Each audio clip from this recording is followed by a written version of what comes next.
বসার সময় বসে থাকার পর যখন নেতাদের কামড় ওঠে। এরা যারা জামাত ইসলাম করে এরা সব মুনাফিক, ইয়ে পিছনে নামাজ পড়া যাবে না। এটা যদি মসজিদ হয়ে গাল ধরে ধরে বেরিয়ে দিতে হবে। আমরা একটু সাদাবাজি করি তো ইয়ে এত কামড় কিসে? বুঝলাম না তো ওটাই। নেতা সাহেবের বাসায় গেছিলাম, তা তো পালাম না। এখন দোকানে তো আড্ডা দেয়, ওখানে যাই দেখি পাওয়া যায় কিনা।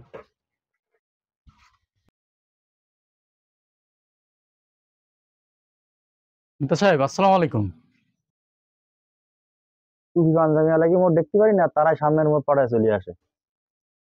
হ্যাঁ, কি হয়েছে? নেতা সাহেব, আমি তো আপনার বাসায় গেছিলাম, তা আপনার বাসায় পাই নাই। আমি অনেক দূর থেকে আসছি আপনাদের এলাকায় মাদ্রাসায়। এখন ওইখানে তো বোর্ডিং এর সিস্টেম নাই। তাই আপনি যদি একটু আপনার বাসায় লজেন রাখতেন আমার খুব উপকার হতো। তোমার মতো ছেলে পেলে মানুষ করে আর লাস্টে এসে আমাকে মতো নেতার পিছনে লাগো।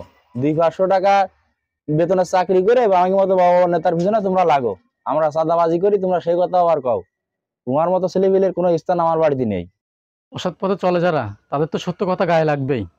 যারা চাঁদাবাজিতে লিপ্ত, তাদের তো চাঁদাবাজ বললেই অপরাধ হয়ে যাবে হুজুরদের। আমি আগেই বুঝতে পারলাম তোরা শিবির করিস, নাহলে তোদের মুখে এসব কথা আসবে কেন? তোদের মতো ছেলেপিলের মা কিসের জন্য গর্ভে ধারণ করে আমি এটা বুঝিনি। শিক্ষা করার জন্য আপনার বাড়ি লজিং থাকতে চাইছি, তাই এত কথা শোনাচ্ছেন।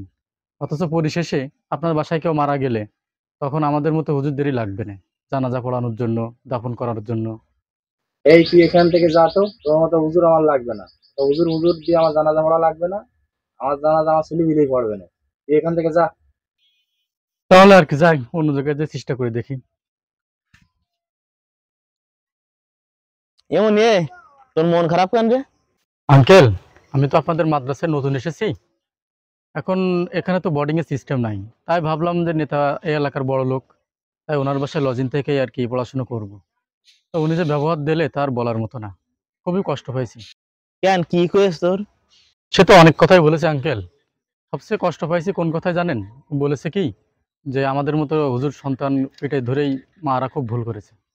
তা এরম কথা বলার কারণ কি? আঙ্কেল বলেছিলাম, যারা অসৎ পথে চলে তাদের সামনে সত্য কথা বললে এমনি গায়ে লাগে। যারা চাঁদাবাজিতে লিপ্ত তাদেরকে চাঁদাবাজ বললে তারা খুবই মাইন্ডে নেয়। এই জন্য হুজুরদের পছন্দ করে না। এই জন্য আর কি অনেক খারাপ খারাপ কথা আমারে বললো। কি আর কব মনু, এখন সব নতুন নতুন নেতা হয়েছে তো। তা 5 আগস্টের আগে তো এর কোনো খোঁজ খবর ছিল না। তো এখনকে যে নেতাকে যে ধরন, তা দি শুধু করন। তা মনে তুই কোনো কিছু চিন্তা করিস না। চল আমাকে বাড়িতে লদিন থেকে কেনে। চল আমাকে বাড়িতে এখন রাত্রির ভাত নিয়ে তুই যাস কেনে আয়। তা চল মনু।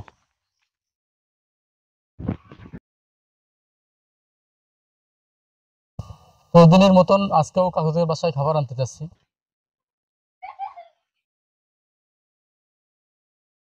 টাকা দাঁড়াও দাঁড়াও, কি আছে?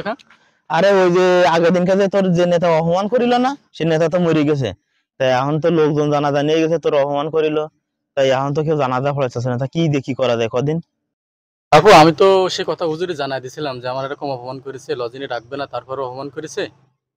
এখন আমি তো আর কোনো উপায় পাচ্ছি না, তোমরা একটা কাজ করো, চাপা মাটি দিয়ে দাও।